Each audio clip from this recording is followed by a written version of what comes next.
வணக்கம். இன்றைக்கி இந்த வீடியோவில் ரொம்ப சுவையான பச்சை மொச்சை புளிக்குழம்பு தான் எப்படி செய்கிறதுன்னு காமிக்க போகிறேன். வாங்க பார்க்கலாம்.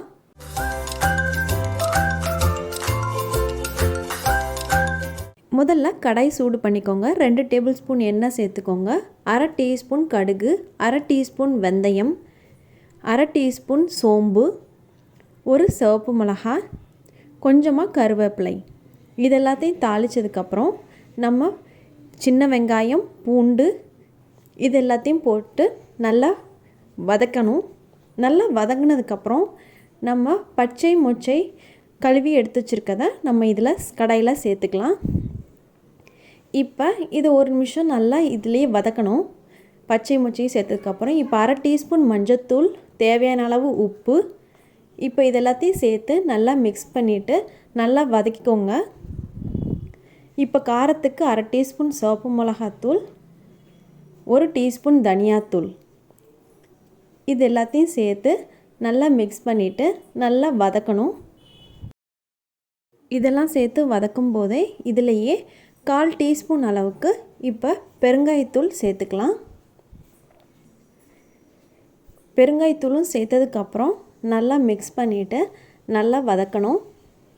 நீங்கள் இந்த வதக்கிறப்பயே பாருங்களேன், இந்த எல்லா பொடியும் சேர்த்ததோட அதை பார்க்கும்போதே நமக்கு ரொம்ப சுவையாக இருக்க மாதிரி இருக்குல்ல. இப்போ இதிலையே நம்ம ஒரு தக்காளி நல்லா சின்ன சின்னதாக நறுக்கிய ஒரு தக்காளியை சேர்த்துக்கலாம். இதையும் சேர்த்து நல்லா வதக்கிக்கோங்க. இப்போ ஒரு எலுமிச்சைப்பழம் சைஸ்க்கு புளியை நான் கரைச்சி எடுத்து வச்சுருக்கேன். இப்போ அந்த புளி தண்ணியும் இதில் சேர்த்துக்கோங்க.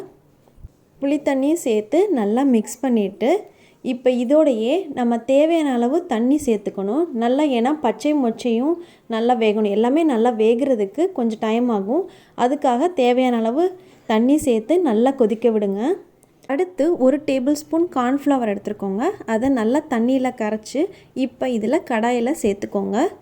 நம்ம இதில் கார்ன்ஃப்ளவர் சேர்க்கும்போது சுவை மாறாமல் ரொம்ப நல்லா டேஸ்ட்டாகவும் இருக்கும். இதில் 1/2 டீஸ்பூன் அளவுக்கு வெல்லம் சேர்த்துக்கோங்க. இப்போ வெல்லமும் சேர்த்ததுக்கப்புறம் நல்லா கொதிக்க விடுங்க. இப்போ பாருங்கள், ரொம்ப சுவையான நாவூரும் புளிக்குழம்பு, பச்சை மொச்சை புளிக்குழம்பு ரெடி பண்ணிட்டோம். கடைசியாக அடுப்பு ஆஃப் பண்ணதுக்கப்புறம் கொத்தமல்லி, நல்லா நறுக்கிய கொத்தமல்லியை இப்போ இதில் சேர்த்துக்கலாம். இப்போ பாருங்கள், பார்க்கவே ரொம்ப டேஸ்டியாகவும் இருக்குல்ல. இதை நீங்களும் செஞ்சு பாருங்கள். பிடிச்சிருந்த லைக் பண்ணுங்கள், மறக்காமல் ஃப்ரெண்ட்ஸ்க்கு ஷேர் பண்ணுங்கள். ரொம்ப டேஸ்டியான பச்சை மொச்சை புளிக்குழம்போட அப்பளம் வச்சு சாப்பிட்டு பாருங்கள், சூப்பராக இருக்கும். நம்ம சேனலை இது முடி சப்ஸ்கிரைப் பண்ணாதவங்களா இருந்தால் மறக்காமல் சப்ஸ்கிரைப் பண்ணுங்கள். நன்றி.